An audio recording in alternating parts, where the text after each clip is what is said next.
the friend called him and said that, last night my girlfriend saw someone sitting in your moped.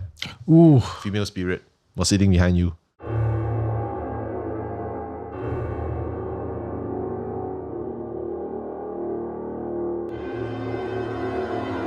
And we are not live. Oh, I get to do it now. Yeah. All right, cool. I like how it's a regular thing now that I get to do it. Welcome back, everybody. Yeah, welcome it's back. the 13th of the month. You know what that means. It's another episode of... There. We need to get we've had the Yalla Butt guys on, and then they've how do they do it? Yalla Yeah, but. We need to do something like that. Like, I mean, yes, I know we have our theme song and everything, or like opening stinger thing, but we need like no, that doesn't work lah. Let us know, do you guys like it to have the dead air? Also, I don't know. No, that's really good. Something that's spoken, like what Win said, that is spoken one. Yeah, maybe ASMR, right? Yeah, maybe we can do that. Then we let us know in the comments. We're back again, and it's just two of us once more this month. June is special. June is special. Oh, that's right. Yeah, it is June. June 13th is my birthday. June 15th is my birthday. So yeah. So See, so when you're watching this, unfortunately it's not live. We are off somewhere celebrating our birthdays. I hope so. Yeah. I hope so. Yeah. Yeah. But yeah, it is a special month. It is our birthday month. Happy birthday, chaps. Happy birthday. It's a bit weird because we're pre-recording this. Yeah, it's pre-recorded. But yes, it's just two of us this month. Also because this is partially all your fault. Because you guys seem to really, really love last month's episode where the two of us just sat down. We asked you guys on Instagram to tell us what Asian urban legends you wanted us to talk about. And we sat down and we talked about them. As it turns out, you guys really like that. So we decided, we might do something similar for this episode. So, the most popular of the urban legends that we covered last month was, unsurprisingly, Karak Highway. Yeah. Mostly because Karak Highway had 5 urban legends just tagged to it. So that kind of got us thinking that, we wanted to do something that was inspired by Karak Highway for this episode. So we're looking at haunted highways this episode. Haunted Highways Volume 1. Volume 1. Maybe there'll be more. Volume 1, yes. Yeah. Yes. There will be more. I did not think that there will be this many haunted highways, I'll be honest with you. I think more. Way more. When we're not even touching the Western Hemisphere exactly. yet. Yeah. When we were researching this, I thought to myself, how many could there possibly be? I've heard of Karak Highway, and that's about. I've heard of specific roads and everything lah, but highways, how many could there be? And then while we were researching this, I actually found a wiki page that's dedicated to a list of haunted highways. Yeah, I saw it too. Yeah. I did not even think there would be a Wikipedia page, right? But anyway, so we were looking at haunted highways. So we asked you guys again on our Instagram. For those of you who don't already know, that's at We Are HANTU on Instagram. Yeah, We Are HANTU. So the next time we do one of these, make sure you're paying attention, then you can be a part of this episode as well. To share your favorites so that we could talk about them. And I think haunted highways just sounds like a better title than really scary roads. Yeah. Yeah. So so there'll be, I think most of them are highways, but we've got a couple of roads down here that we wanted to talk about as well, that you guys wanted to talk about as well. But they'll all still have ghosts and creatures, so I don't think you guys will mind that they're not all highways. Before we get to that though, we said that the last episode proved to be quite popular with you guys, and during the episode we asked you guys if there are any urban legends that we didn't cover that you guys wanted to see, share it with us in the comments, and you guys jumped into the comments as well. We had one comment particular that we wanted to shout out. That's from, I'm probably mispronouncing this, but they're all YouTube handles, so of course I'm going to mispronounce it. Zairare 8825.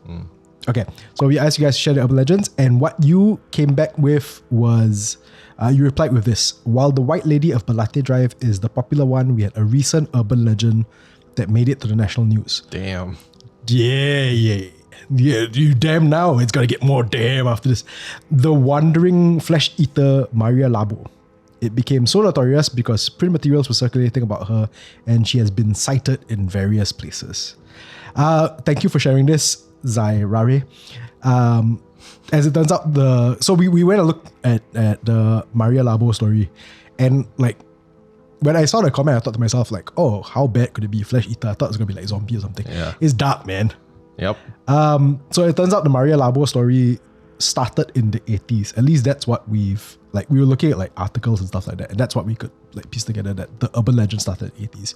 And it is an urban legend, even though like when we started looking at it, we thought, oh, it might have been a real case. Apparently there was no like actual like newspaper articles specifically about a person named Maria Labo. I could be wrong, but based on our research, that's what we came up with, that there was no actual person named Maria Labo. If there is like, or like in Tagalog or any other language, right? Just share it in the link, then we try to get it translated. Yeah, we'll see. Because we were limited by just looking at articles that were in English, so we could be wrong. So the urban legend was that she was an aswang who killed and cooked her 2 children and then tricked her policeman husband into eating them with her. And this was the damn moment for me, because I was like, oof, that's dark, man. Now this is the basic story. Some accounts give her a little bit more backstory. So apparently she was, an innocent enough woman before her and her husband were happily married. They had 2 kids and everything. But she had to travel overseas for work. A lot of the accounts that I saw said that she traveled specifically to Dubai. Dubai, something happened. She was cursed or something like that. When she returned, she was transformed into an aswang.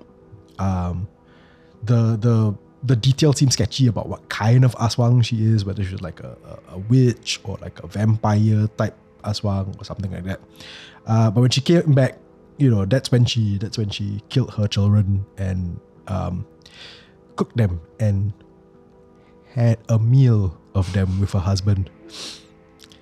Messed up, man. Yeah. Absolutely messed up. So messed up, in fact, that they actually turned that story, the one where she went to Dubai, went to Dubai and came back, then into a film? Yeah, into a movie, 2015. Yeah. It's just called Maria Labo. Apparently quite a popular film as well. I mean, I'm just Googling it, right? Yeah. So there, right here in Singapore, home, there's actually a performance art piece about Maria Labo. You're kidding. It's under National Gallery. It's called Out of Isolation, Maria Labo, Aswang as a female. It captures how like Aswang as a female rich transfigured. So it goes to show like how like the films that were captured and showing like the it's kind of like like how Vice did an article about the Pontianak. But in art form sense, the artist did it lah, and then the artist called it Aswangification, the Aswang as female. Yeah. So for those who don't know, Aswang is basically you can say cryptic lah, like the Pontianak, right? But the difference is that it has demonic power and it can shapeshift. And usually it's an old woman who has demonic power to heal herself and extend her life through amulets, spells, and potions. And she can transform into anything. A beautiful woman, a cat, a dog, a pig, a bird, and even an object. Wow. I don't know about the object. Talk about fluidity. Now I'm very concerned about like, any objects on the table now. And then she always peers on humans lah, and eats humans lah. So that's interesting. Like, and it's also related to the Manananggal in a sense. Oh, is it? Yes. Yeah. It's kind of related. Oh, okay. Because like Aswang is like a bit of a blanket term also lah. Yeah. So I mean, it goes on and on lah, that art piece, which I think is quite fascinating. Yeah. Is it still? No, it's 2 years ago. That piece was 2 years ago. Yeah. But I do know that one of our friends would like it. Would have loved it. Heather would have loved it. Oh yeah. Because it's quite an interesting take on something that is so classical horror, and then you turn it into like not just a statement, like a state of mind also, like a thought. Like you create conversations through horror. Not necessarily my cup of tea. But I do think that there is more to horror than that. Yeah. That actually is my cup of tea, although this is just water. No, that actually is my cup of tea because I'm always curious about like how people take horror and then turn it like into a commentary or I mean, you know, the what's the very artsy term for it is elevated horror.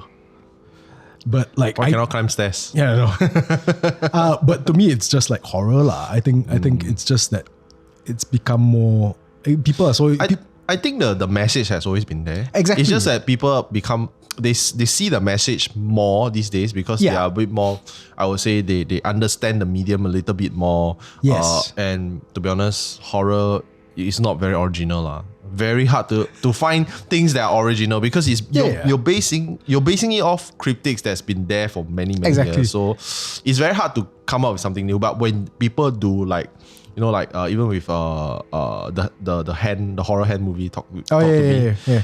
You know, this kind of nuances you will keep coming lah. I think it's the stereotypical idea that people have about horror as a genre that it's very one note that it's like just scary only. No, but exactly. But like, you know, that's between the lines. Exactly. But like people seem to that's the basic idea of horror, and that's I mean like, you know, there's that also lah. But there's, you know, so much more to it as well.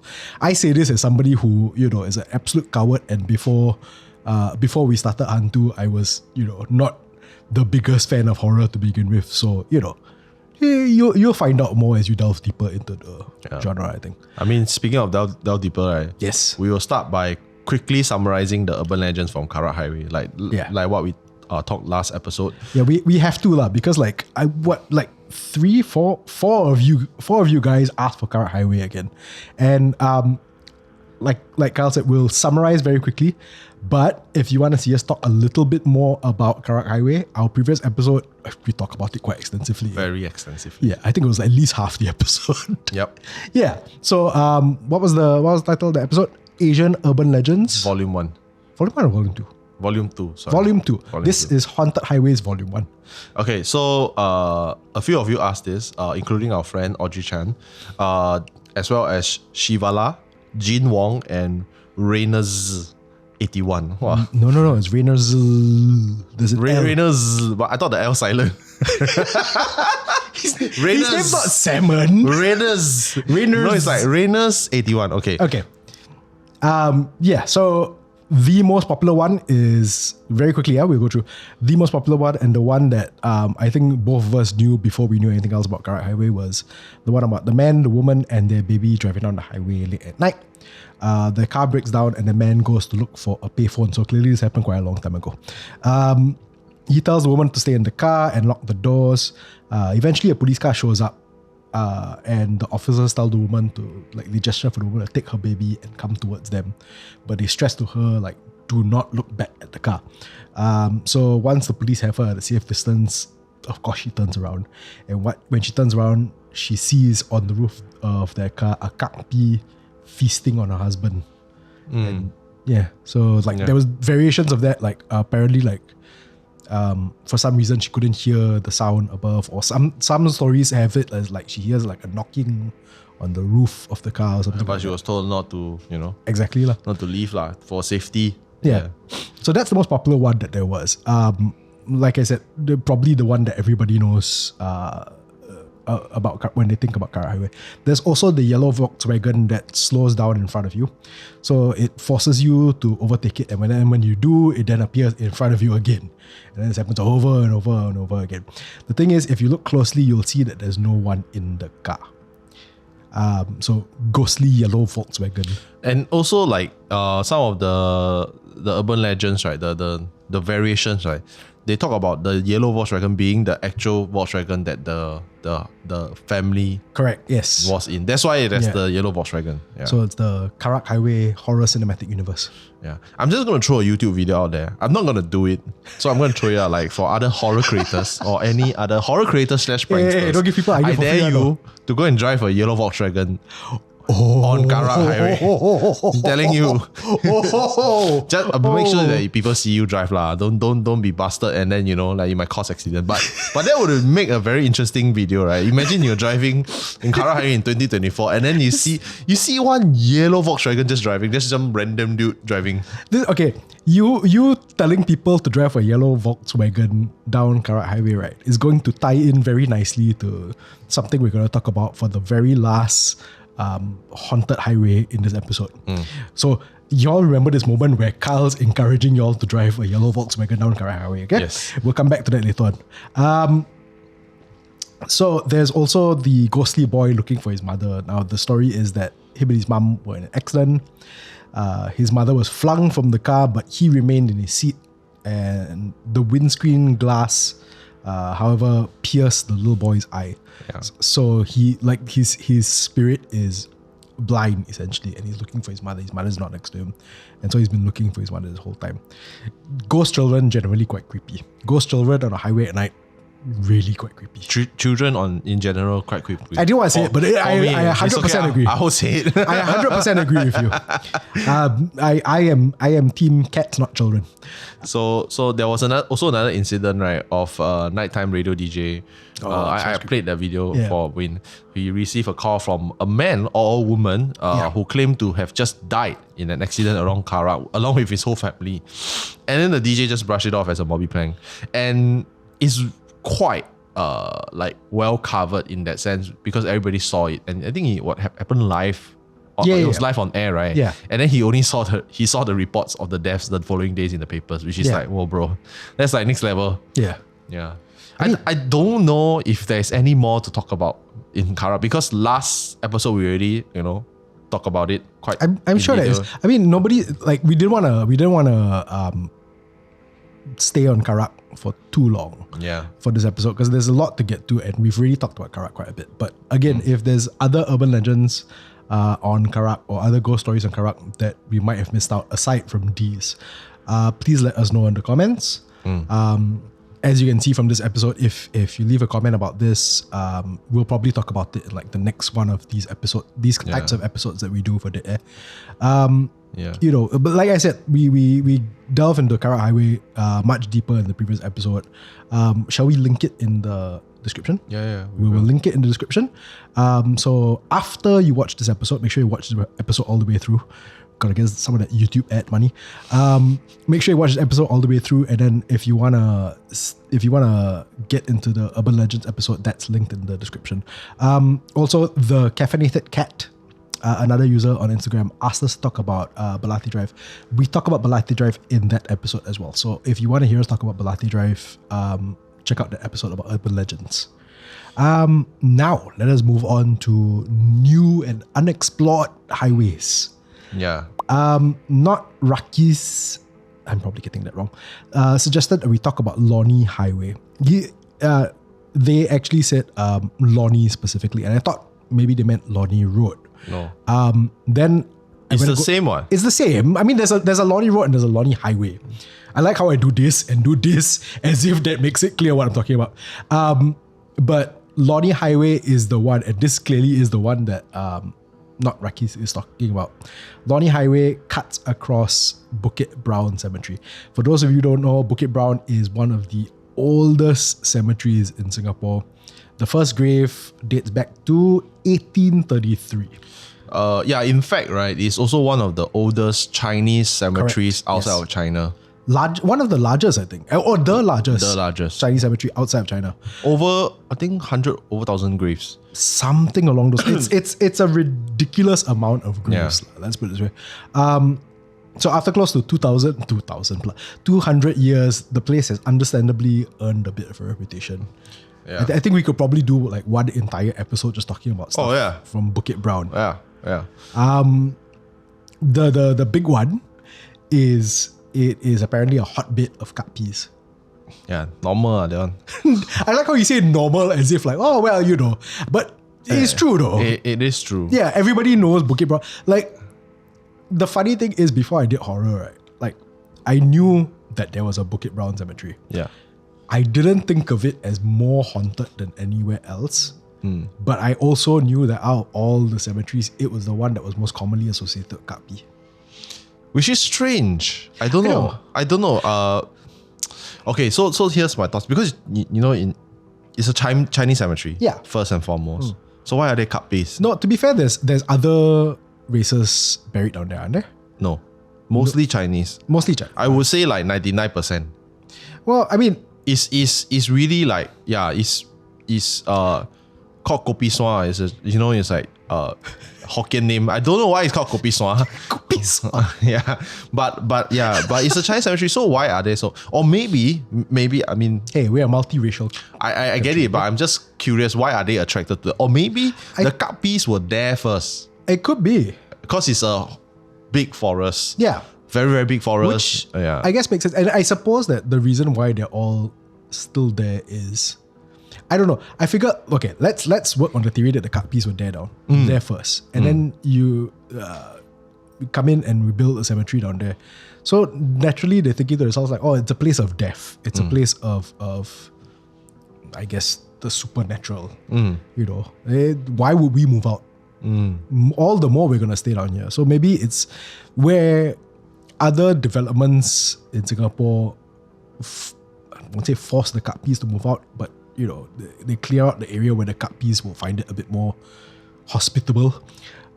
Maybe building a cemetery down there just kind of, it's almost like HDB upgrading for Kapi. I mean this respectfully, Kapis, okay, please. I really do mean this all respectfully. It's all jokes and it's all in fun, but completely respectfully. But yeah, I suppose that's why it's like still a hotbed, because like it's a cemetery.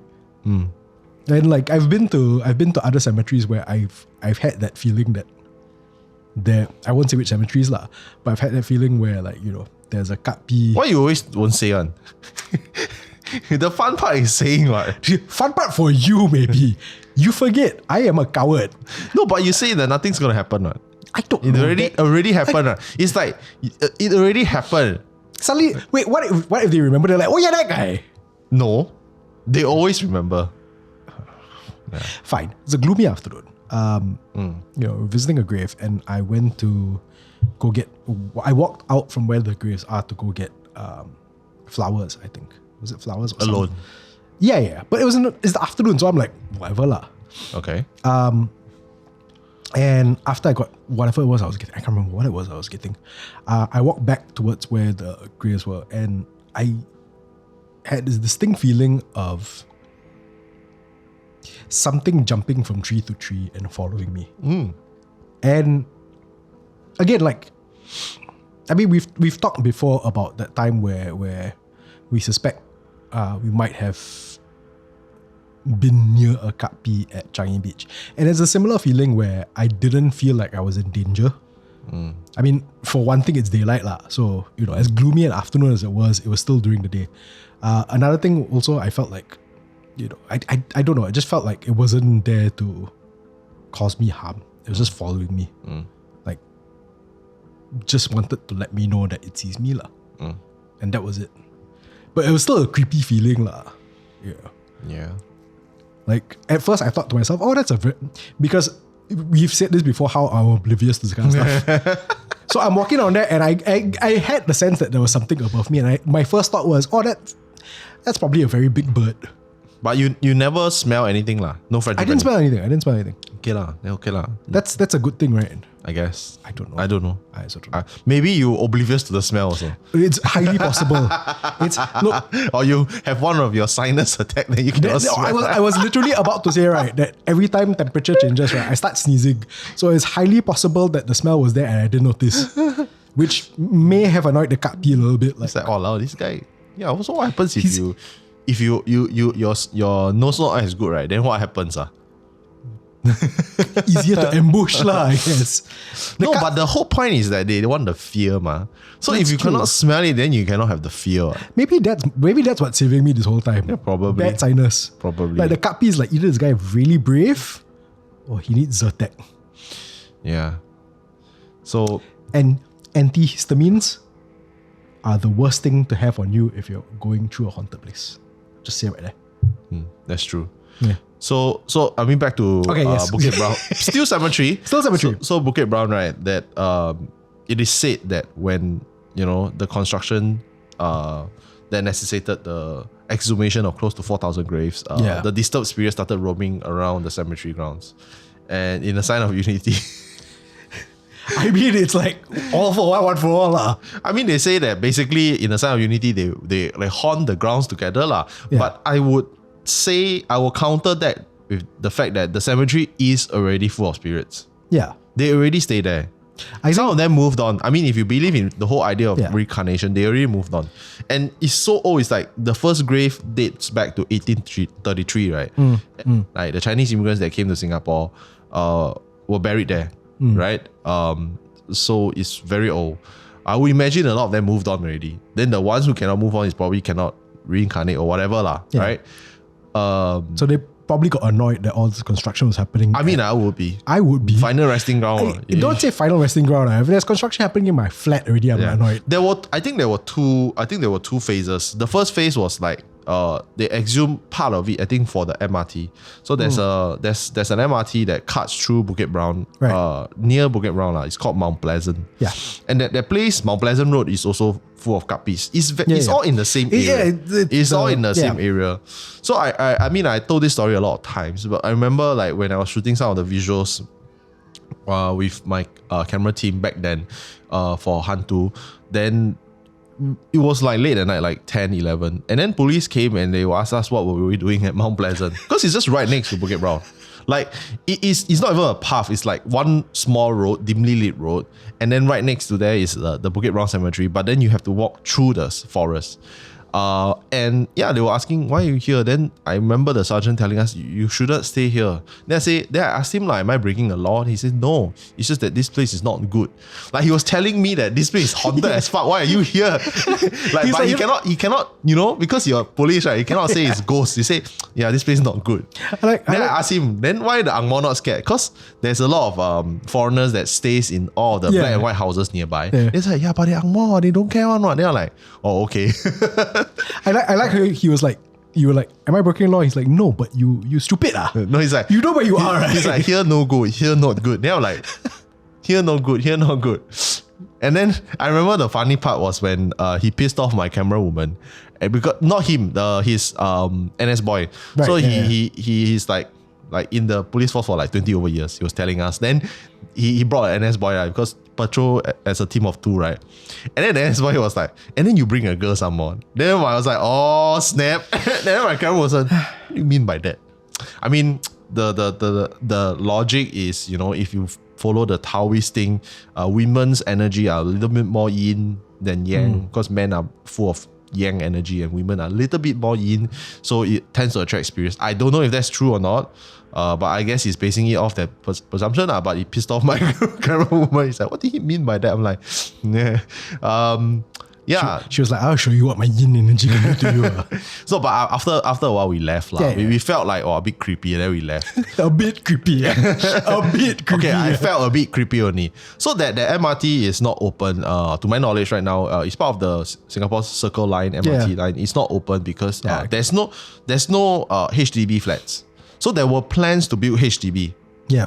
I think there are still plans to build, but I don't think they need it yet. So they exhumed part of it to build MRT line.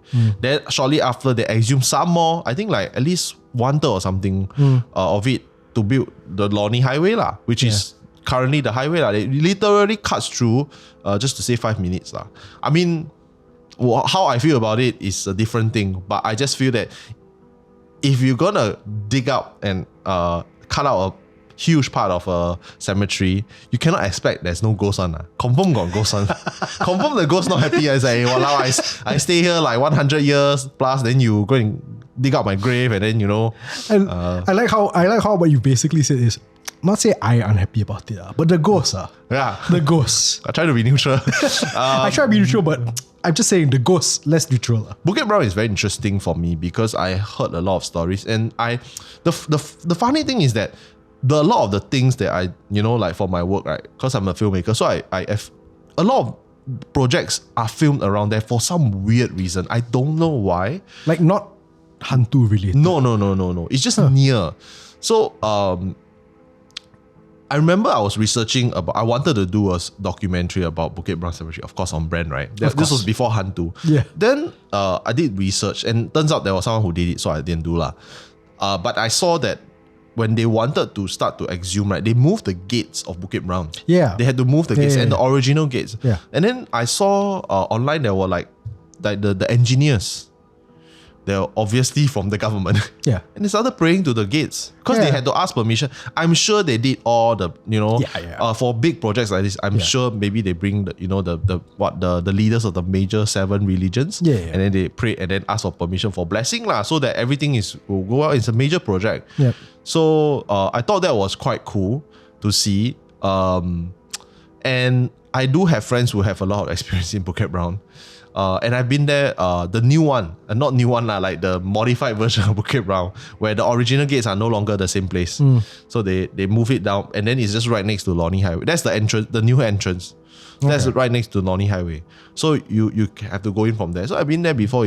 It's not as creepy because there's a lot of lights already. Like from Lornie Highway itself, and that you can hear cars. But of course, if you go deep inside, then you'll still be creepy lah. So one of the stories that I heard from my friends, they went to the Bukit Brown. I think it was after they did the Lornie Highway, and they drove in. They drove in like in a small sedan car, but some of the roads, right, they are uneven because it's no longer in use already. So they don't maintain it.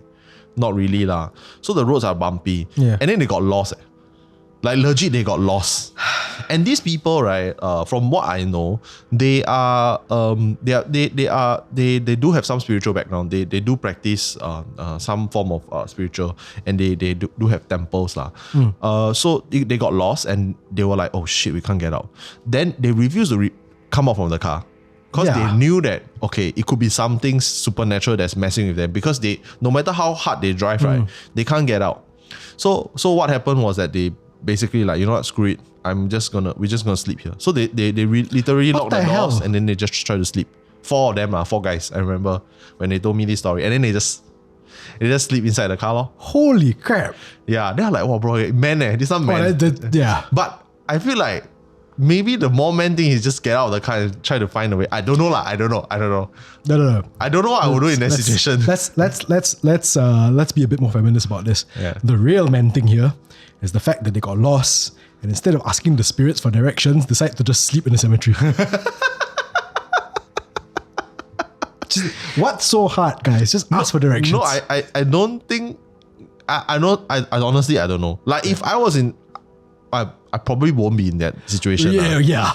I probably won't be in that situation lah. Okay. Right now lah, right at this age, I probably won't lah. I like how you say probably. I know I won't be in that situation. Why on earth would I ever get? I mean, if I was young and stupid again, I probably would have done it if I had the chance. Speaking of which, I did do it once. Not in that sense. So my friend drove a pickup truck, and then we did like the whole test of courage thing.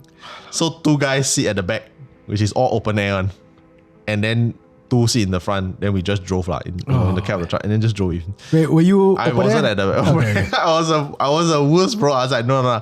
Then they just did it, and they said, oh, nothing But it was really got the creeps. It's so dark. You have the high beam one, so you really feel the creepiness. Like serious creepiness.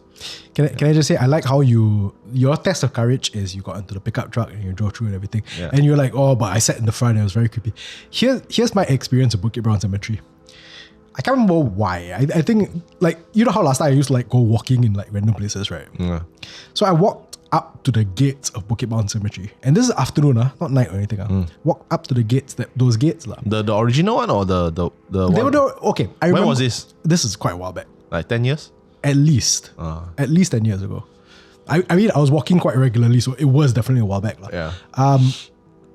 And I remember coming up to the gates, looking at them and going, no. And then just continue walking. Yeah. So I didn't even bother. The furthest I've got into Bukit Brown is seeing the gates going, keep walking. Then, afternoons are more. I just remember a story. Remember when we did the Kizuna Live event? Yes. Yeah. Then there was a guy who came up and tell us the super creepy story, which we adapted to Ghost Maps. The one with Mount Pleasant one. Correct. Yeah. So his school was nearby, right? Yeah, he has a school, a boys' school, and then they really went in to Mount Pleasant. But it's through the Mount Pleasant part. That's why I remember it so clearly. So the Mount Pleasant part is where the station box is near. Then there's a small road leading out. Yeah. So they went there, right? Basically, Kapi, right? They kena Kapi or something, right? I remember it being, I think it was a Kapi one. I can't remember.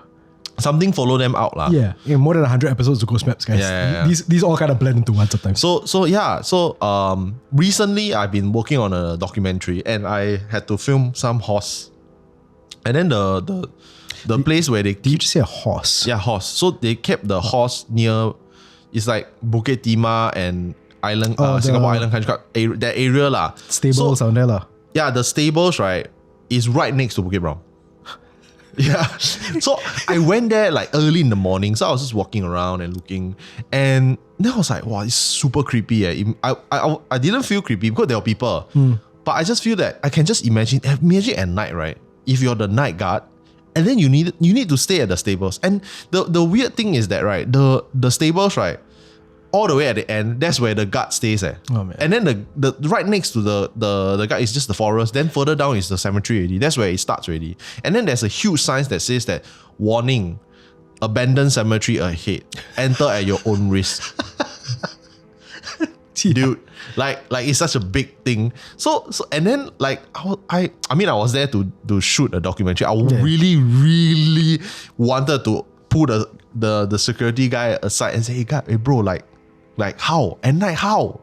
Then I was peeping into the guard room, and I was like, I don't really see any religious objects.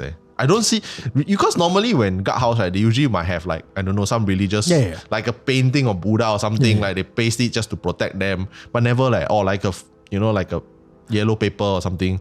Okay, from the guard house, can you see the forested area or? Oh yeah. So the door opens, he facing the stable, then right next to it is the forest already. And then he was like raising, he had like chickens. He was like raising chickens. So it's creepy because stables, right, they are dark. Even in the day, it's very dark one. Like barely any light penetrates through it. And further down is where the old Caldecott is. So it's all in the same area. So a lot of ghost stories are congregated in that whole area.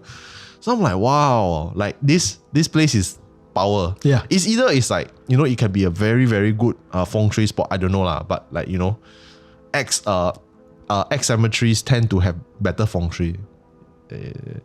Why is that? I don't know. I'm not a feng shui master. Okay. But I Bishan, right? Bishan. Oh, that's true. Bishan, Bidadari. Well, I don't. Does Bidadari have good feng shui? Bishan clearly does. I mean, I'm looking at like property prices. So yeah. Okay. No, that's what I was thinking. I know that property prices at Bishan are excellent. Bidadari also. Oh, okay. Expensive.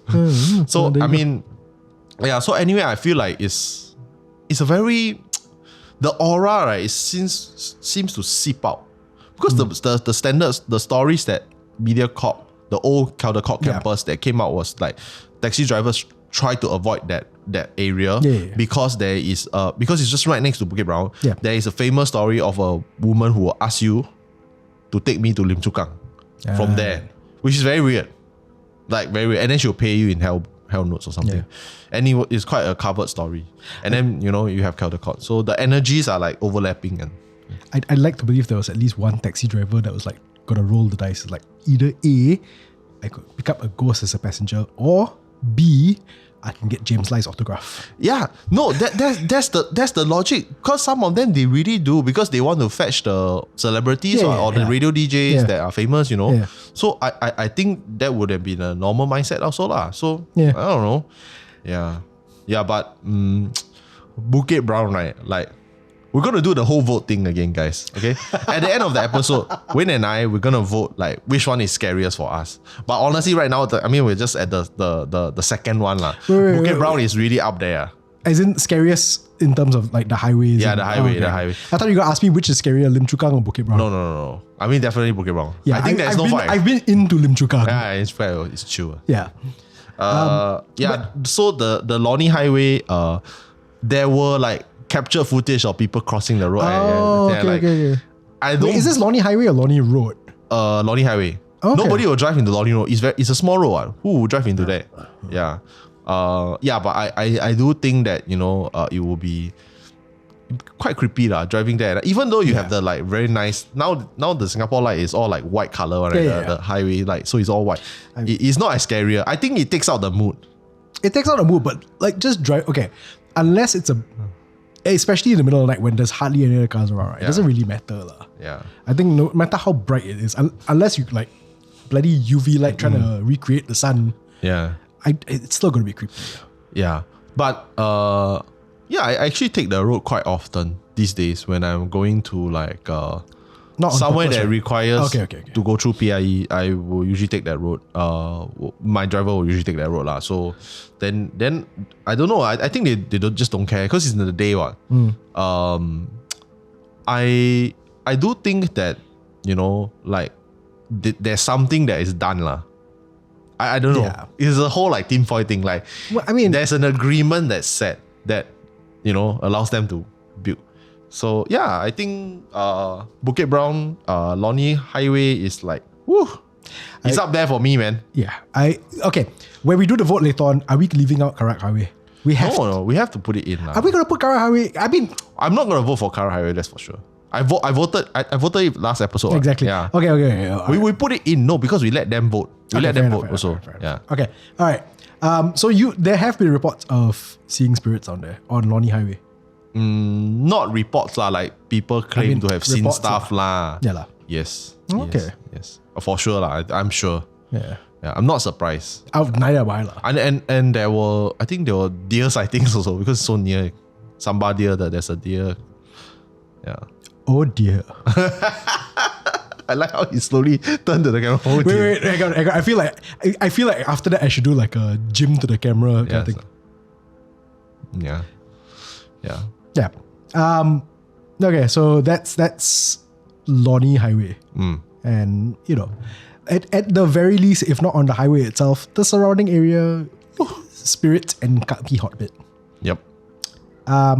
Moving out of Singapore a little bit, SPH 333. Does 3 have a specific supernatural connotation? Don't have, right? 333, you don't know where? What's that? Devil lah. What was it? I thought it was 666.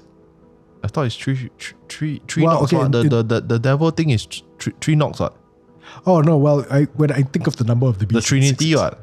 No, but the number of the beast is 666. Yeah, but I think 333 also. Yeah. I don't know. Maybe it's like a minor demon because half of 666. The rank small. Respectfully, I say this. How is that respectful, dude? I said maybe. You can't make make a joke out of that and then you say respectfully. I said maybe. It's like it's the primary school equivalent. For example, then you say you're vulgar. That doesn't work. I never once did that at primary school. I never once said, teacher, he said, I just say for example, he said, shit. I never once did that, okay? So SVH 333 asked us to talk about, correct me if I'm pronouncing it, Beiyi Highway. Beiyi. Which winds through a treacherous mountain region in Taiwan, right? Yep. Taiwan. So apparently before its infrastructure was improved, the highway was like the site of many fatal accidents, which makes sense. Like you're going through a mountain region, there are a lot of curves on the road and everything like that. So, accidents are bound to happen. So the place was known for a lot of fatal accidents, which already, the moment I say lots of fatal accidents, you think to yourself, oh, confirm haunted. But that's the thing, even after the improvements, accidents still occur there fairly frequently. So persistent rumors that angry spirits are roaming around the highway. I would be angry too lah if you see people when they get into accidents that are not fatal, they're already pissed off. So I can imagine if you die in a fatal accident, you're not going to be happy about it. Add to the vibes of the place. If you drive down there, apparently there's a lot of unburned or like partially burned ghost paper that can be seen along the highway down there. Yeah. I never knew about this, but apparently this proved to be such a haunted highway that Wikipedia list that we were talking about just now, it's actually listed down there. Yeah, it's a very well documented road. Actually, you can't really call it a highway because it is kind of like Karak. It's a very long road. Yeah. Yeah. And it's like one of those roads that is very old. I mean, it's on the mountain, so technically this one is a literal highway. Yeah. Yeah. So it's called Beiyi Road, and it's part of the National Freeway 5 of Taiwan. Yeah. Yeah. So it basically cuts through a mountainous region, right? I believe that some of our Chinese counterparts have already covered also extensively on this very, very haunted road. Some of it is like, sometimes they stop at like a rest stop, and then weird things happen. They hear the voice, or like sometimes things follow them from the road itself. Usually culminates in fatal accidents or accidents. It's the road that you take through from essentially Taipei, and then you go all the way to like the other side of Taiwan, which is the Yilan County area, where it's on the other side of the island. So I know of this road because this road is like famous. When you listen to Chinese horror podcasts, it is confirmed we'll talk about. It's like our Karak. I think it was also covered in some horror films as well. Yeah. I would want to visit that road, but it seems like a very, very long road. I would not. Like, no, okay, the ghosts aside, and I'm sure that there are many of them down there. The ghosts aside, the fact that it is described everywhere I look, right, the word treacherous comes out. every article, every write up, every like entry about this place, right, always describes this as treacherous. So just for that reason alone, I do not want to join the angry spirits out there, because I would be so annoyed if I died in this place. So because it is through the mountainous region, right? Yeah. It is dangerous. Sometimes there's fog and also fog lights. You need to on your fog light. It's like a thing in that region, like Taiwan, Japan. You need to on fog light. So that's the dangerous part. And of course, like it's small roads, ma. So sometimes if you speed, then you get to accidents. But I just put in like just a random like Google directions, right? Apparently there's a bus that goes through the area. Yeah. So there's a bus service. I like how you're looking at me as if like, No. Bus, let's go. Like if I'm going, I'm getting someone to drive just for fun. So there are people who go there for night drives. They chill by the midpoint. I think the midpoint is near the mountains, and there's like lakes and stuff, reservoirs and stuff around the whole area. It's big one, so it must be quite a nice spot to chill out. That's the scary part. You see, like Taiwan, right? Like has so much mountains and reservoir, and a lot of their ghosts, right, come from nature. Like mountain spirits, water spirits, forest spirits. Then in our other podcast, we did talk about the Mosina, which is also kind of like a mountain entity. So there are sightings of that too in this road. Do you think that the accidents might have been at least partially caused by these nature spirits? I think it could be. My theory is that it could be the spirits that are around there that are unhappy about that road. Like maybe that road is like, it's not supposed to be built one. It's cut through the mountains, go through the mountains, obviously. They're not happy, and then they start taking lives, right? Then the people that die from there, they need to 抓交替, which in Mandarin it translates to you need to find a replacement. Yeah. So you need to find someone to take your place, then you reincarnate or something like that. So there's always a vicious cycle of accidents. I like how only you can make the supernatural sound so abing. What? I know that there's nothing inherently bang about what you just said, but the way you said it, you're like, yeah. So I asked some of my Taiwanese friends. They do say that we try not to take that road. I can imagine if we can. Not really because of the horror, it's because it's not an easy road to drive on. Exactly. Yes. But I do want to share like one story that I heard lah. Like basically this guy, like he part of a university student. They're like, oh, let's go for a night ride. And in Taiwan, they ride mopeds. Oh, okay. A lot of them ride mopeds. And so they ride in a convoy lah. So they ride. Right. And then this guy, he's quite sad lah. Everybody has a girl, like has a girlfriend or like someone. But he rides alone. and then he's We're like, not single shaming. yeah, and then he's like, it's like, yeah, it's okay lah, just go lah. Yeah. With my group of friends, my cliques. More respect to that guy, okay? He doesn't let that. No, bro, but it's not a happy thing. So anyway, like they rode, I think to a halfway point. There's like a not really a peak, like a halfway point on the mountain, plateau that you can just chill and then. So it's there. So they rode up there and then they chill and they were like, okay, let's go. So when they were riding down, right, he had a lot of issues. He couldn't find their friends. So apparently they passed through a fog, and then you cannot see your friends. Yeah, but the weird thing is that he kept trying to go down that part, right? Like back to Taipei, right? And he can't for some reason, and his phone didn't work.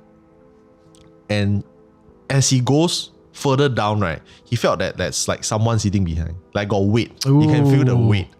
You can feel the weight. And then I think it's been a while since I heard this story, but I think what happened is he eventually got out, he got back, and then his friends was waiting for him at like a family mart, like just right down from the mountainous region there. It's like their usual spot. And then one of the girls saw him freaked out.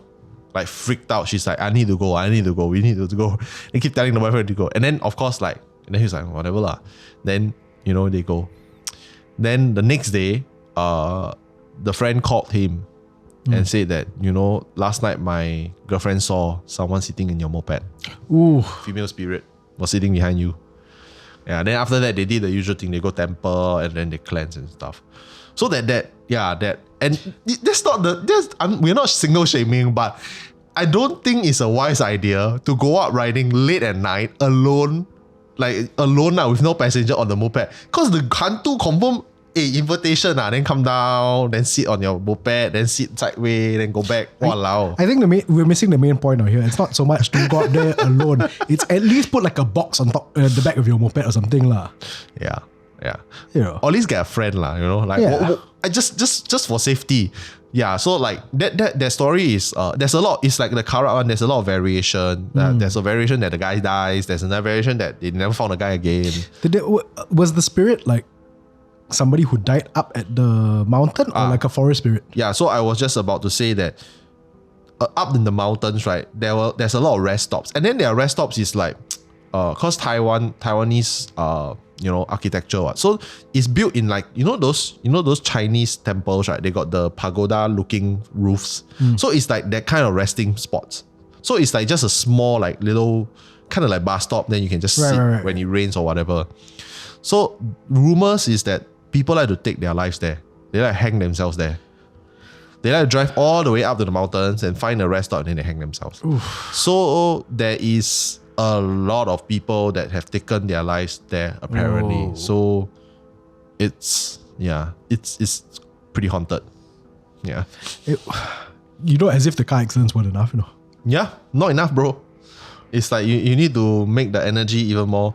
But I feel like it's a thing, like, when there's already something that's happening there, right? Then, then you will, other things will happen to make the energy stick together. It's like the whole Bukit Brown thing, man. I was about to say, I think it's similar to the Bukit Brown thing where I think, because you said that there are forest spirits already dwelling down there, so it's highly possible that they were pissed off about the fact that, now there's a highway coming through a mountain. So, but one could argue that the presence of humans in the area already affected the energy. Yeah, exactly. Like you don't even need to build anything.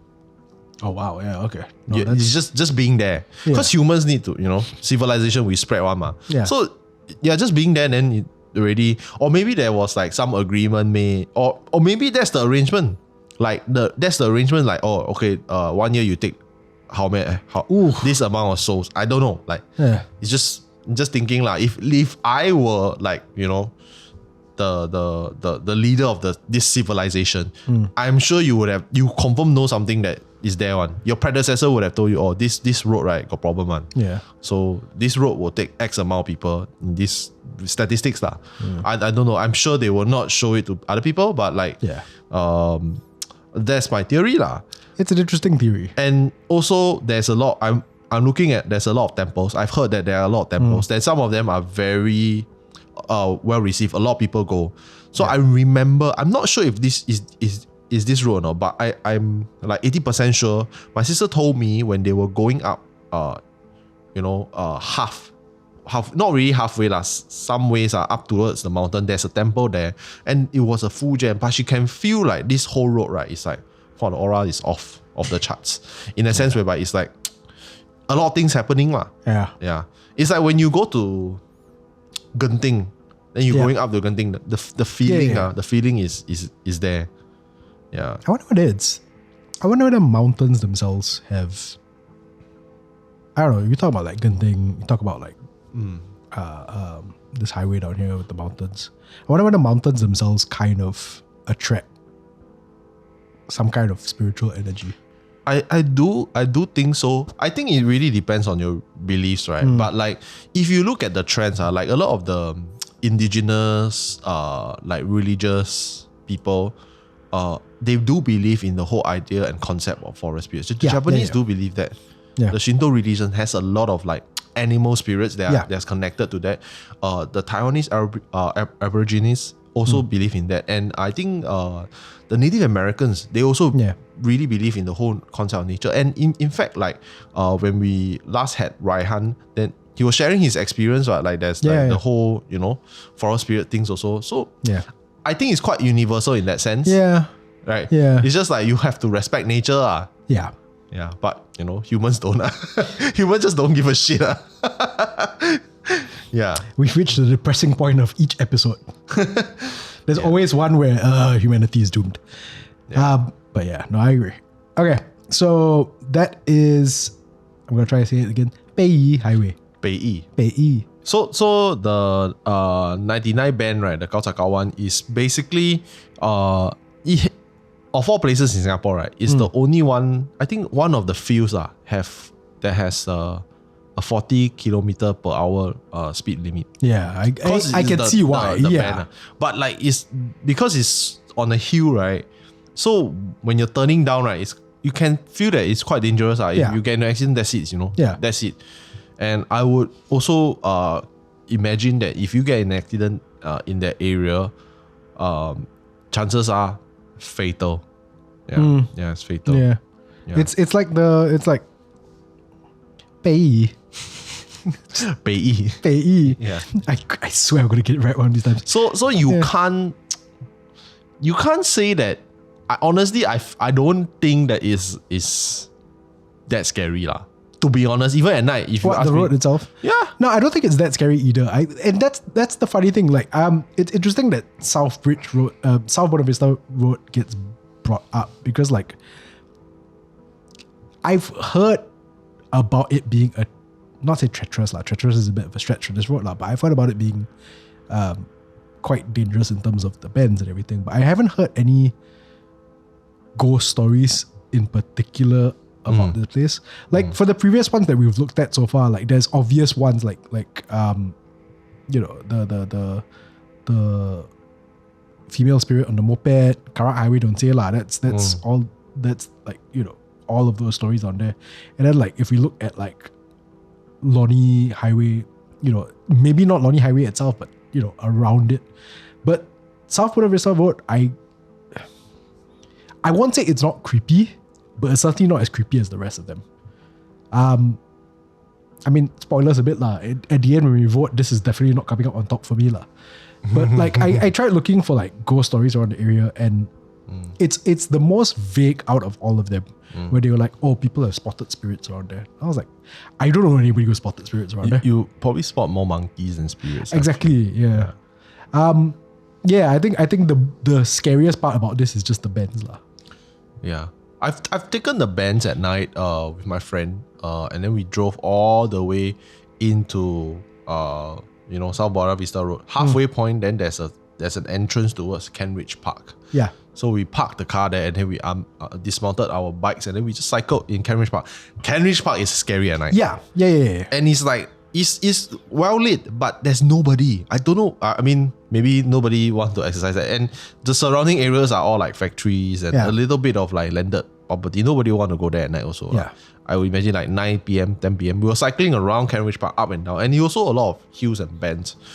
So have you heard ghost stories from Kent Ridge Park? Not really, yeah. Yeah, that's the thing. See, that's the thing. Like even if Kent Ridge Park is creepy and everything, at least with like Lornie Highway, while we have like, that people have said that they've seen like apparitions on Lornie Highway and everything.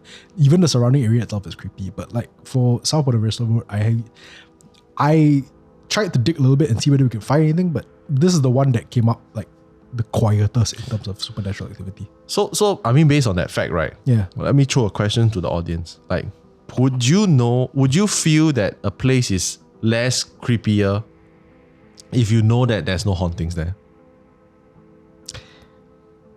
So that is a good question for the audience. So like you go there, right? Like it's the same vibe, like dimly lit road. Yeah. But there's no sightings, it's not famously haunted. Yeah. But would you still feel scared or not? See, that's the question, right? Like a paranormal investigator will probably ask this. Then they will probably use a few examples.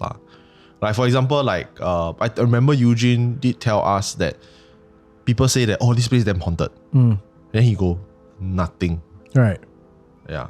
So it could be the perception, ma. Exactly. Because you heard, this one got this ghost, got that ghost, then you go, so creepy. Because you feel scared already because of the rumors. But if you hear nothing of the place and then you go there and nothing happens, then what does that mean? Right? Yeah, that is a good point. Yeah.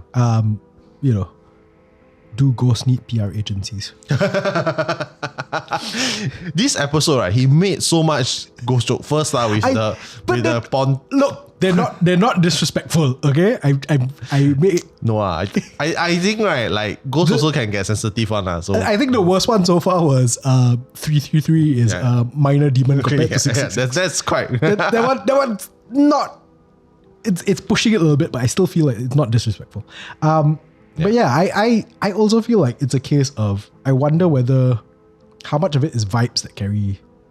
I would say 100%. Yeah. Definitely 100%. Okay, so if you ask me right now, right, like I wipe my memory of Old Changi Hospital, right, and you just ask me to go to Old Changi Hospital. Yeah, okay. I think I won't be as scared.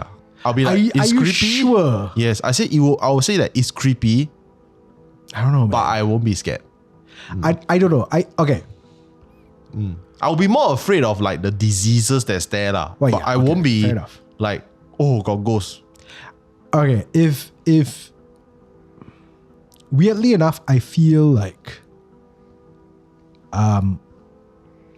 okay, so there's the gate into, let's use Old Changi Hospital as an example. There's the gate into Old Changi Hospital up the hill and everything, right? And then from the road below, you can already see Old Changi Hospital up the hill itself, and then you see like obscured by trees and everything, you see Old Changi Hospital. I feel that if I was at the gate, I would find it less creepy than if I was at the bottom and looking up the hill.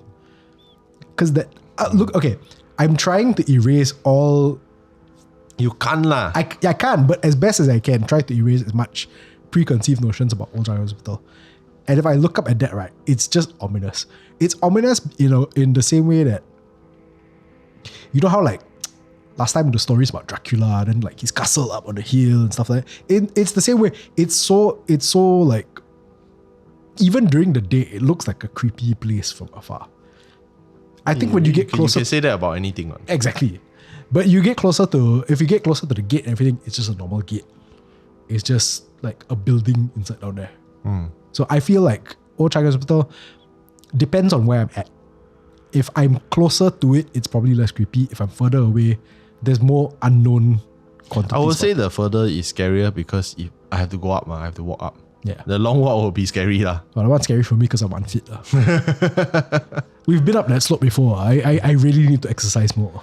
So the Kent Ridge is like, Yeah. I think what makes it creepy. Hang on. Chok, if there are ghosts at Kenridge, right, I feel like you have just been more disrespectful than anything I said so far tonight.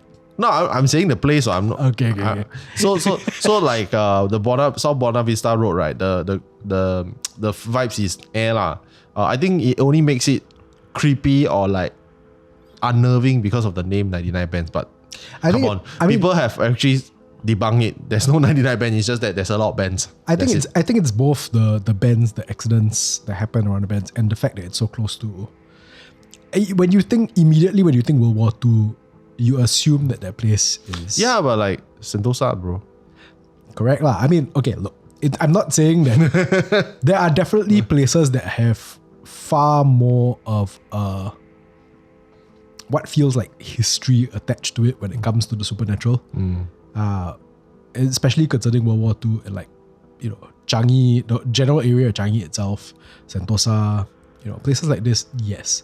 I feel like there's a famous battle at Kenridge, yes, but it doesn't seem to carry that same like supernatural weight to it. I mean, I'm not going to test out the theory and go to Kenridge Park myself lah. But, that's the sense I've gotten. Because I've never like I said, this is one of those places where there's no distinct stories about it. It's just, you see ghosts. Whereas the previous places have had like distinct stories about them lah. Fair enough. Yeah. Okay. So moving on. I feel like this next one, let's see how it goes. But I feel like it's in a similar-ish boat, but slightly better. Just because of where it is. So, Cheryl Bigel suggested the BKA, or for, our fans out there, not from Singapore, Bukit Timah Expressway here in Singapore.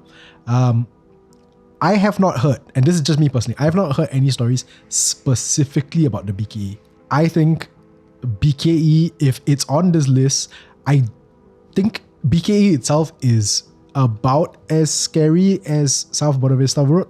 Maybe slightly less scary because it doesn't have the bends and everything. But it's close to Mandai. And that's where it gets its creepiness. I don't know, I feel like because it's not linked, it's not like directly with Mandai. I know. Mandai Road is scarier lah. Correct, yes. Mandai Road definitely, okay. Mandai Road, there isn't a doubt in my mind that place is creepy. And BKE it's close. Okay, again, this one it kind of pales in comparison to Lornie Highway. So, because Lornie Highway cuts through Bukit Brown Cemetery. BKE is close to Mandai. So it earns a bit more points for me in terms of creepiness than, say, South Buona Vista Road. I think for me, both of them are up there. Yeah. The same. Yeah. I mean, this one edges out slightly. I would say like the Mandai Road is scarier than both of them combined, because Mandai Road is the road that everyone who dies in Singapore take. Yeah. The final road lah. Yeah. Towards the columbarium. We're quite sure every hearse in Singapore has driven down that road before. Yeah. So that road itself, just because I know, right? It's creepy, I know, right? I'm thinking about it also, like my hair stands a little bit. Yeah. Like there's so much like energy down there in terms of like, even if it's like, even if we're talking about like not say tragic deaths or what, just the area with the columbarium, the crematorium down there, there's so much sadness down there. There's so many strong emotions associated with that place that you can't help but feel creeped up by going down that road. I've shot there in the day. Yeah. Then I think I've counted. I was there for like 2-3 hours. There were like at least 10 hearses that went past. Yeah. Yeah. It didn't help that you can hear the funeral sound like vroom, then you're like, whoa. I think the two most common vehicles on there are hearses and chartered buses carrying all the relatives. Yeah. Yeah. So yeah, I don't have any stories about the BKE. Neither do I. I've tried looking for them, but horror stories not in the sense of ghosts lah, like in the sense of jam lah. Like it's the road that you take towards Woodlands checkpoint, towards Malaysia, and then you're like, damn it. I have to say, I'm quite proud of us, right? That this whole time, right, I think we're maybe like halfway through the episode. Only now have we made traffic jam jokes. Yep. In an episode about haunted highways. Yep. We did a good job. Yeah. I think we're like more than halfway through. More than halfway through. Not bad. I'm quite proud of us. But yeah, I think if we're looking in the area, BKE, not so much. Correct us if we're wrong. If you guys have stories about It has to be BKE, yeah.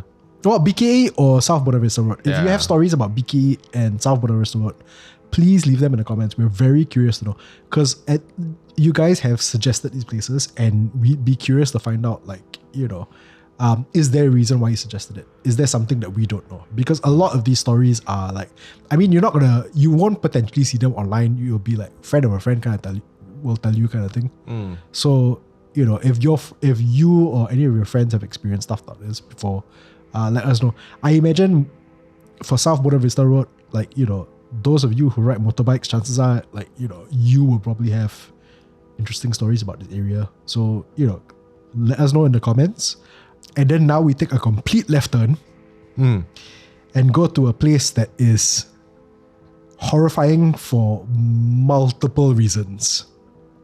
Now, to be fair, this place, you know, it's the only similarity it shares with the last two places we talked about is that there's no one defining story around it in terms of the supernatural, but it is horrifying because of its history. So Kelsiania asked us to talk about the Highway of Horror in Vietnam.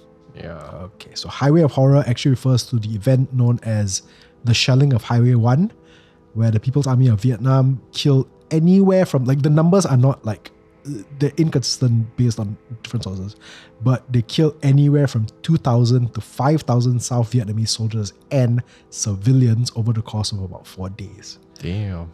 Yeah. So many Vietnamese believe that, you know, in terms of their belief, it's that if a person isn't given proper burial rites, the spirits wander aimlessly and angry, haunting the area where they died. More so if the person died in a brutal way. You know, what adds on to this is that any spirit that's born of a tragedy, of such a tragedy, would be forced to relive their painful death over and over. So I can just imagine, like, you know, even taking aside the supernatural aspects of it, this highway has got to, like, there has to be some kind of emotional heaviness just going through this highway, if you know the history about it. So Highway 1 itself must just feel like, you know, that every time you go through that and you think about the history of it, you must just be gripped with stuff. That's it in terms of ghost stories. And I think the reason there aren't any, like, standout ghost stories, at least as far as I could find, is just because the reality of this place is horrifying enough that there's no need to put, like, ghost stories to it to make it scarier. But I can just only imagine, like, you know, if we go by the Vietnamese belief of if you don't get proper burial rites, you'll wander around aimlessly. If you die a tragic death, you know, you will relive that tragedy over and over again. I can't imagine, like, you're thinking of at least 2,000 to 5,000 spirits just roaming around that highway then. Dude, like, I think a bit crowded. Yeah. Yeah, but I was just digging, right? Like, the highway itself is a super long stretch highway. Yep.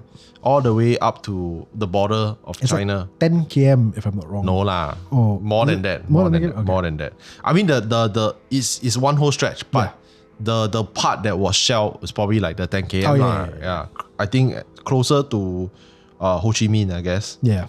Yeah, but like, dude, like 2,000 to 5,000 spirits, that's like, okay, so imagine, I think people they underestimate the sense of scale. Yeah. So if you say like the whole, like, the stories that we heard a lot, like a woman that was murdered by the husband and turns into a vengeful female spirit. Yeah. Imagine that, but 2,000 times, 5,000 times. And that's the thing, like, okay, so when we think in terms of just pure numbers, right? Bukit Brown, there are many more bodies that have been given proper burials. Yeah, proper burials, but they are not like vengeful spirits. Yeah. They didn't die like suddenly or like tragically, like super tragically. Exactly. At worst, they are, I won't say vengeful, angry, maybe annoyed that, you know, their final resting place. First world problems. First world problems. See, you're getting into the spirit of it as well. First underworld problems. Wow. It's true. It's first underworld problems. I don't know what we're going to do in the line. We have to do something in the line at some point. First, underworld problems. I love it. But yeah, like look at Bukit Brown in terms of the number of graves that were exhumed. We're looking at like close to 4,000. These were people who were at least laid to rest.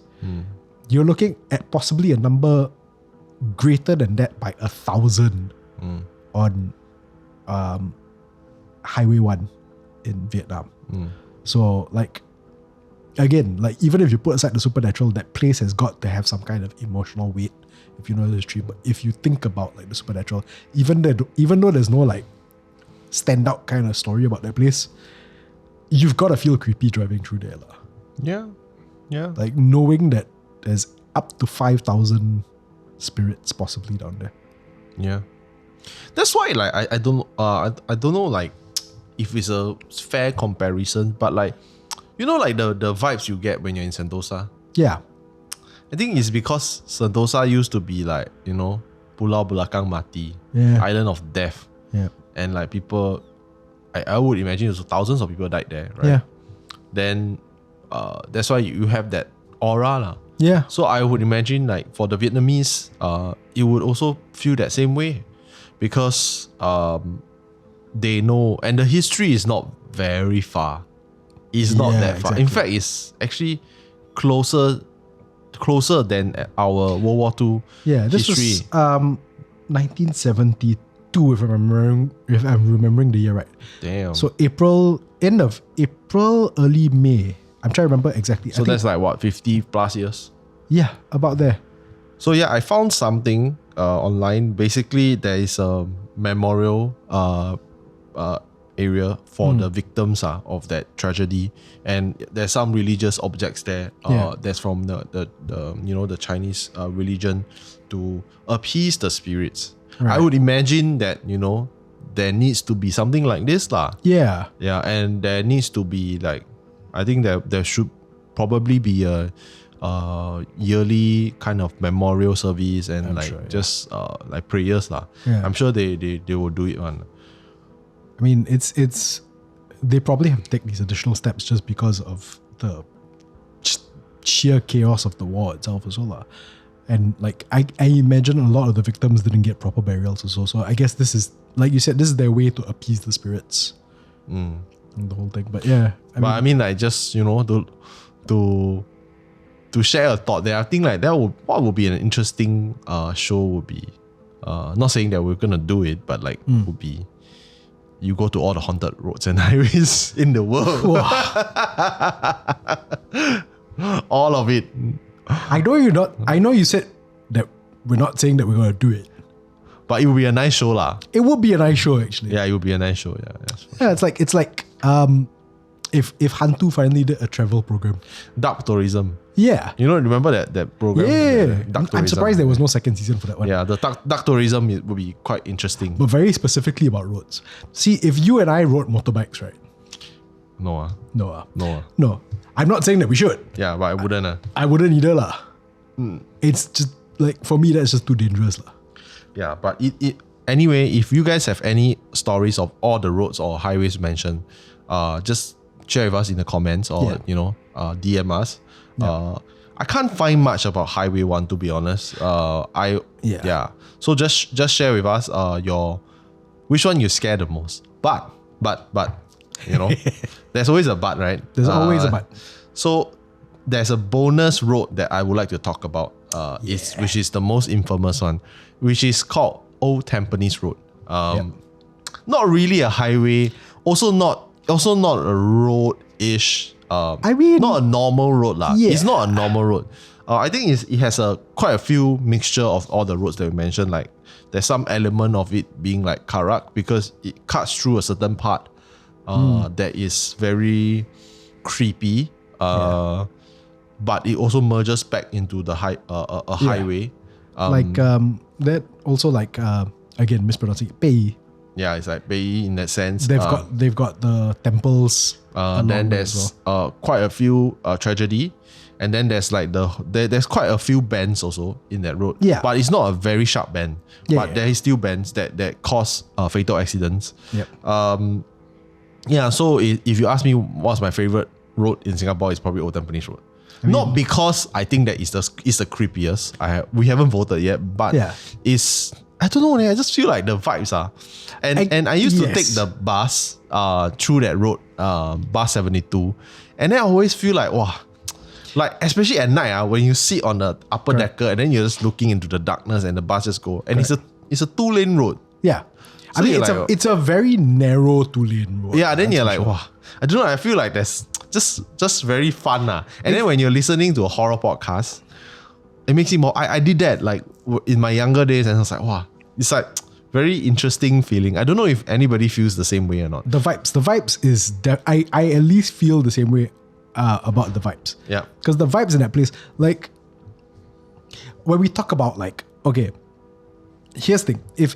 If and apparently Old Tampines Road also has been known as like a hotspot for kapis. Oh yeah. But even without that, right, and this is before I knew there was a hotspot for kapis, before I knew any like ghost stories about Old Tampines Road, right, that place got the vibes lah. Yeah. Like you go through there at night, it's dark. The trees used to be a lot bigger. So like it's almost like it forms like a roof over your head. It makes you feel confined. Then you go past the temples, and then they've got the lanterns taken outside, like that red light from the lanterns. Vibes, that one. Yeah. So I just need to set some context, right? When you Google Old Tampines on Google, you'll be shown another Old Tampines Road. Correct. Yeah. Like in our official Singapore maps, right? Old Tampines Road is another area where it's near Loyang Avenue, which is creepy on its own. But that's not the Old Tampines Road that we're talking about. Yeah. The Old Tampines Road is more of like a nickname, which is very, very weird. Like it's very, very, very weird. It's actually called Tampines Road, just Tampines Road. It's just a small road along Tampines Link. Near the IKEA area that is infamous lah. Yeah. So there is, I think there was someone who counted, there was roughly 7 to 8 temples that's on that road itself. Yeah. It's there for a reason. And it's right next to the Paya Lebar Air Base, which is used for mainly military use. And there was one guy that we both knew that was sharing to us about the Tampines Road history. So there was apparently there was like a kampong, a village that was there that is famously haunted. Yeah. Back in the day, which goes back to the point whereby these places, even before there was like a road or anything, there's already something that's happening. Like there's a history lah. So somehow like building a road cutting through this area makes it even worse. Yeah. So Old Tampines Road has a history of, a lot of kapi sightings. And the most famous urban legend is basically the urban legend of the girl that got assaulted and murdered, and her remains was just left along the roads. Yeah. And therefore she became a very vengeful spirit and started haunting that area, particularly in the third bus stop, which is within that road. Right. So there's a few bus stops that leads in, right? And then the third bus stop with the red lantern on the tree is where she haunts that place. So, spiritual masters started gathering around and built temples. I would imagine that the temple is not just to, appease the spirit. I think it's also because maybe that the energy there is just suitable for it. Could be. Yeah, and that's the gist of the story lah. Yeah. I would think that people who are there frequently, they are like used to it already. They're like, oh, yeah. Yeah, I mean, it's like I said, it's a weird thing where like it's creepy but not. Now, granted, okay, when I think of Old Tampines Road, I don't think of it as particularly scary because it's not like I've hung around Old Tampines Road outside of a bus. It's not like I stopped down there and went, yeah, I think I'll chill out down here for a while in the middle of the night. But driving through on that, it does. I've used the word vibes more than anybody who's 42 should use the word vibes. But it does have a very creepy aura around it. And like I eventually heard about the cut piece and everything, but it's I don't think I needed the cut piece to make it creepy. Yeah. Like just going through the night is enough already. Bro, the lantern, bro. Oh, that lantern, I tell you. And by the way, the lanterns are not the Chinese New Year red lanterns. The lanterns are for the deceased. Yeah. It's the old school funeral lanterns that you hang right in front of the funeral, the deceased, right? In the the coffin photo. It's the two lanterns. It's that kind of lantern for the dead one. So somehow, I like to think someone thought it was funny to put it there, lah. But somehow someone put it there. And we were, I mean, I was there doing some projects, so I did see it. It's, wow, creepy. You were there doing some. Let me rewind back to when you encourage other horror creators to drive a yellow Volkswagen down Karak Highway. And now, I'm sure most of you have heard this, but just in case you've picked up new fans because of this format that we've been doing, please, Kyle, tell us the story about what you did at Old Tampines Road during one of your projects. So basically, I tried to recreate a viral video. It was fake one. It's fake. I recreated a viral video for a school project. It wasn't to post online or anything. Yeah. And then I basically got like a person to act as a Miss P in the bus stop, and then he scared the hell out of the bus drivers. So there was this poor foreign worker who was probably working nearby. He didn't get to board bus 72 like at least 4 times, and he got fed up. He just walked to the next bus stop. Initially, he thought it was a ghost, but it wasn't a ghost. I explained to him because I was crossed the road on the other side, and then he's like, it's really funny. Like if it happened like right now, it would have probably been a viral video. You probably would have, because it's because people would have thought that it was a real thing. Because I got the actress to just walk back and forth like a real ghost. Then in like long hair and like white dress. Initially he was like very scared. But anyway, I told this story like 1,000 times. I do love the story. So he got pissed off and he walked to the next bus stop. But I had cycled through Old Tampines Road before at night at 3 a.m. It's really stupid. So from the east we cycled all the way to the north. Right. One night. Then you've told me the story before. And then we cycled through. There were no cars. Yeah. There were no cars, but we cycled. Oh, very scary, bro. Yeah. We cycled in a convoy. There were 8 of us, but it was still scary. So I was in the middle.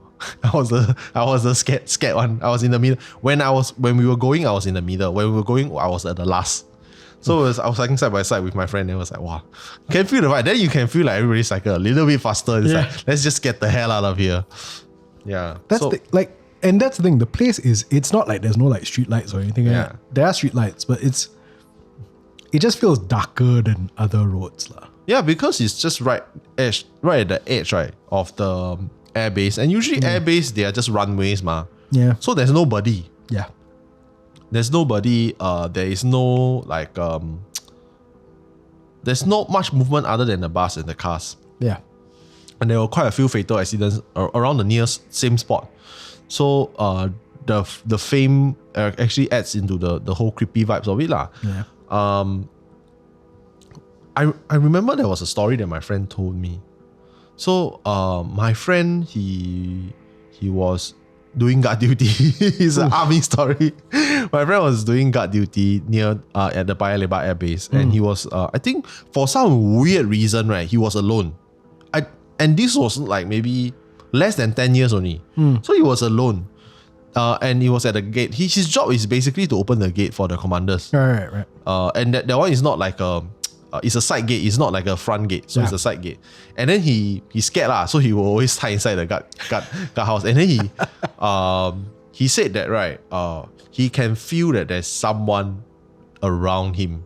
But the guard house, he closed it lah. It's a small guard house. He closed it.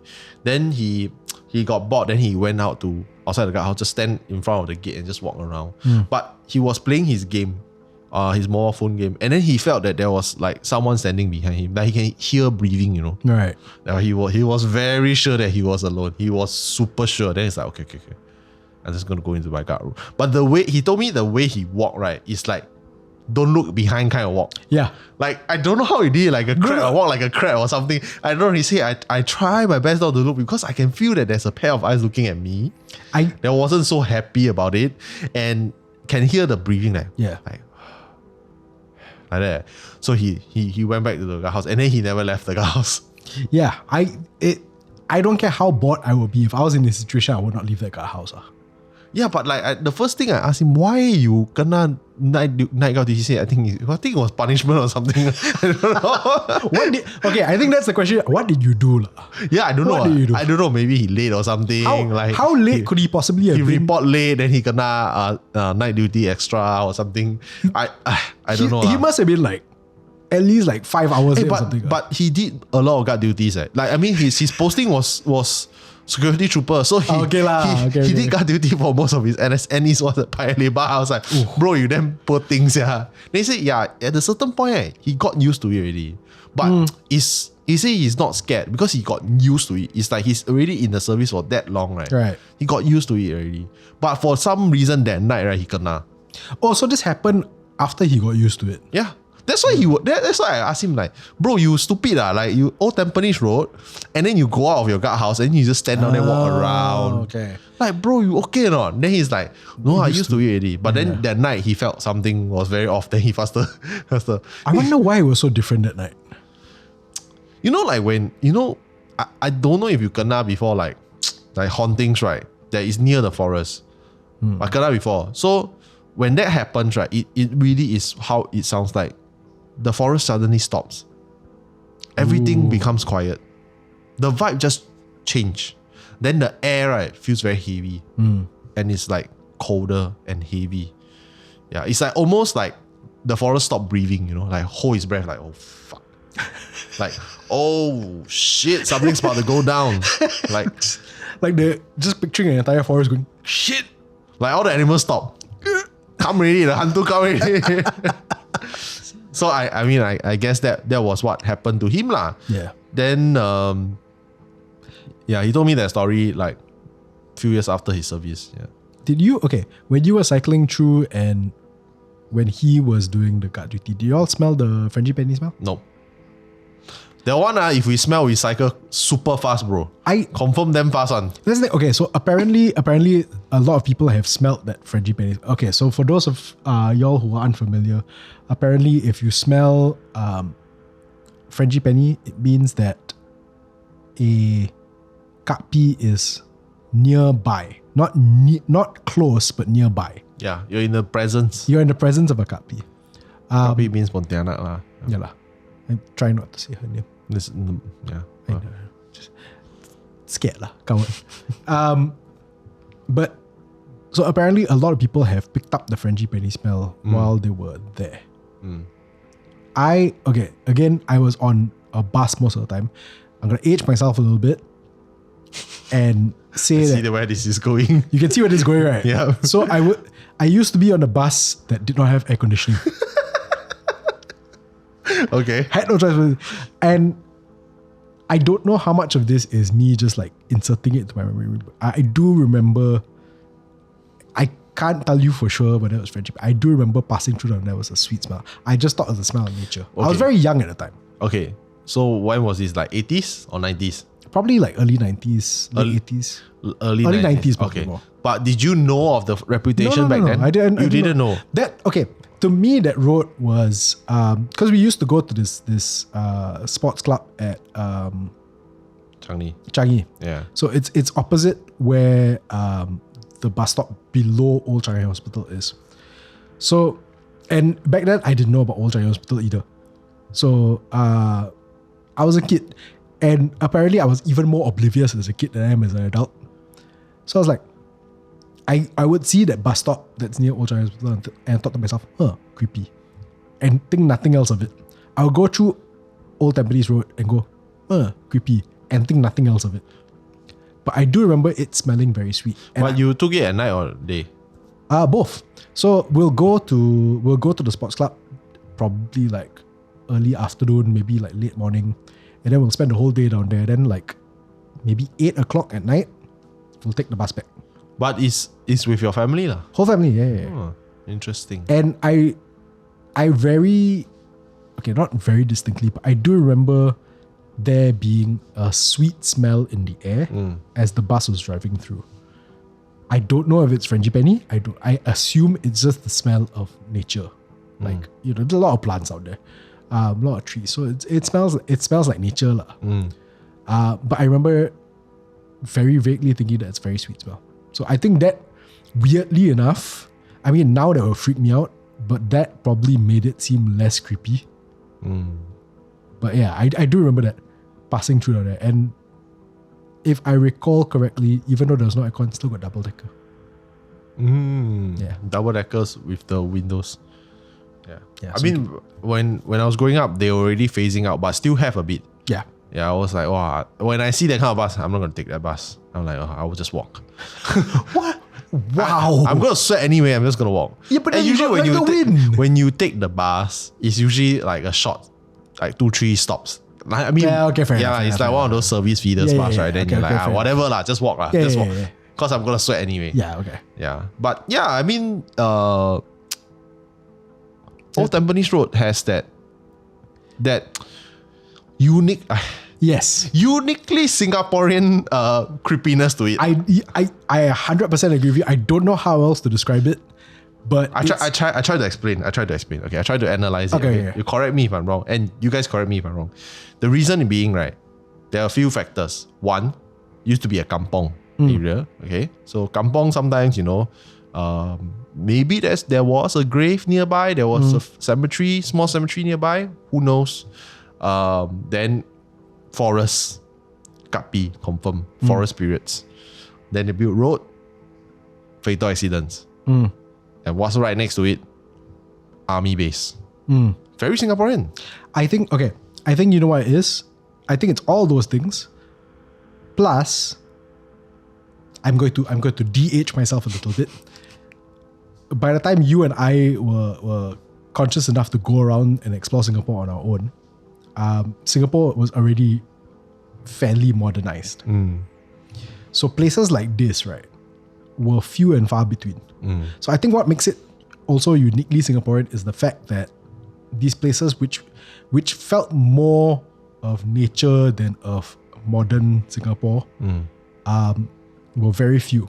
So if you go through them, suddenly it's like a unique experience. Like, wow, so many trees. and they're not manicured. So many of them. So I think that's what makes it. That's one of the things that it's all those factors. Plus, you put in the fact that it's like you said, like it feels like out of nowhere. Suddenly you're like from Hougang, like HDB blocks, everything. Suddenly, vroom, trees. Just one road, temple. Yeah, but like it's also like, even though we have left the kampong. Yeah. But we brought the stories with us. Yeah. The stories still came out. I mean, through our parents, through our grandparents, it still came out. Yeah. And then now it's like, we are telling these ghost stories in the HDB. It's very weird. It's a very strange kind of like, I don't know, it's Singaporean, no? I mean, you say we're telling it in the HDB now, but when we go through Tampines, like that kampong vibe is still there. Yeah. I mean, it used to be. Now it's a bit more open. You know what I think will be interesting? Going through there? No. I mean, to go full circle, right? Yeah. I think what would be interesting to see it in the next 10, 20 years because there are plans to remove that whole Paya Lebar airbase and then slowly phase it into housing. That's when you will see the change is like suddenly, this big plot of land gone and become all house. Not all will be HDBs. Most probably some will be private estates also. And it's quite close to the central part of Singapore. Yeah. So you will see what will happen lah. Yeah. Yeah. But I do miss that place actually. I should visit. Yeah, that's the weird thing. I agree with you. I 100% agree with you. I kind of miss that place. There's a killer bak kut teh place there. Right at the entrance of Old Tampines Road. There's a bak kut teh place. And then you can just take the bus in. I will tell you what I do not miss. What? All the chichats and the eateries down there. Oh, damn, yeah. Yeah. I cannot with the lizards down there. No, you eat inside the aircon area lah. There's an aircon area. I'm trying to remember whether we couldn't get seats in the aircon area. That's why. Oh, that's too bad. Yeah, and I was like, my eyes were less on the food and more on like everything surrounding me to see whether there's any chichat nearby. But yeah, that place. I know what you mean. I would like to go back there. But I don't think it's the same anymore. They've developed it quite a bit already, right? You know, like for me, if I were to go, right, I have to do the Hougang stretch from Hougang to Tampines. Yeah. I can't do the, even though I have to do a double because I live in the east, right? They had like that tap. No, for me it's like if I did it right, I also have to go the Hougang stretch. I no longer live anywhere near Hougang, but I would need to take the Hougang stretch because in my head, like that's how you start going down Old Tampines Road. Coming from Tampines, the Tampines side to Hougang, right, feels weird for me. It feels like, oh, this should be the end. Because I'm so used to like most of the journeys I took as a kid were always Hougang to the east, and then eventually at night the east back to Hougang. Fair enough. Yeah. But yeah, Old Tampines Road. I don't know. Like, you guys, please vote on which one of all the haunted highways, and I use the term highways loosely, that we talked about on this episode. So we're looking at Karak, Lornie Highway. We're looking at Beiyi. I don't know whether I got it right or you just fed out correcting me. We're looking at South Buona Vista Road. We're looking at Bukit Timah Expressway, Vietnam's Highway 1, and last but not least, Old Tampines Road. Out of all these places, let us know in the comments which one you feel is the scariest, the creepiest, possibly the most haunted place, most haunted highway that we've discussed in this episode. I will say, I do not find Old Tampines Road the creepiest or the scariest. I think just because of my childhood association with that place, it cannot lah. Same. Yeah. I think it's more like, it's like a place that you used to visit. So that's Yeah. Okay, you go first. I don't want to say Karak Highway. Okay. Because I feel like that's the obvious choice, and I feel like it's almost unfair considering the amount of stories it's got there. I will say I think Lornie Highway is probably the creepiest. Okay. Not Why? the highway itself, just everything around it. Because of Bukit Brown. Because of Bukit Brown, and because it disrupted Bukit Brown. I think that's like it's not like, say, Highway 1 in Vietnam, where steps have been taken to appease the spirits down there, and they understand that it was a tragedy down there, and they've done all they can to appease the angry spirits. I feel like, I'm sure they must have taken some precautions for Lornie Highway, but also at the same time, like you said, first underworld problems. The spirits on there are probably like, I know you tried to appease me and I appreciate it, but also at the same time, my vote is Lornie Highway. Okay. Yeah. So for me, it's a hard choice lah. It is a hard choice. Between Lornie and Beiyi, but I will choose Beiyi Highway. Because I think it's also the fact that it's so foreign to me. That's true. Yeah. Taiwan is huge. Yeah. Right? And mountainous regions always do it for me. Singapore is forest, and it's not even mountain. So mountainous regions do it for me. And it's also the fact that there are so many stories of coming out of Beiyi, and it's an entire stretch. You want to talk about the surrounding area, that whole road, right? For you to take from Taipei to the other side, right? It's about 2.5 hours. So that's a lot of stories. I will say that female spirit on the back of the guy's moped, that's creepy. Bro. It's also like there's a lot lah. There's like the hanging one. Then there was like a story about this guy who got lost, and then they found his body like a few days later, and then apparently he went home with them. He didn't even know he died already. Oh shit. He got in an accident and he died. Yeah. So a lot of the stories that are out there, I'm quite surprised nobody made no Taiwanese filmmaker made a movie about like just that road itself, because that road is creepy. I mean, if Karak Highway can get like movies made about it, this place sounds like it. Yeah. Maybe it will happen. Yeah. Give it time. Yeah. So that's it for this episode. That is it for this episode. We had a lot of fun doing these last 2 episodes. We actually would love to do a lot more. And if you guys want to see more, it seems like you guys are enjoying it so far. So if you'd like to see more, let us know in the comments. If you have ideas of this type of episodes that you want to see, let us know in the comments as well. If you have stories about how you see where I'm going with this. If you have stories about the highways we talked about or other highways, again, let us know in the comments.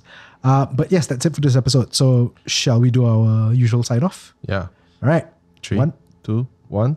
Just because they're stories, it doesn't mean they're not true. Okay, good night everyone. Thank you for Good night, watching. guys. Bye. See you. Bye. If you want to stay up to date on HANTU or listen to our other podcasts like Ghost Maps, subscribe now and follow us on social media. You can also be one of our supporters on Patreon. Look for We Are HANTU or click the links in the description. Dead Air is a HANTU production, hosted by Kyle Ong and Wayne Ray, with album art by Jolene Lim, and recorded on Audio Technica mics.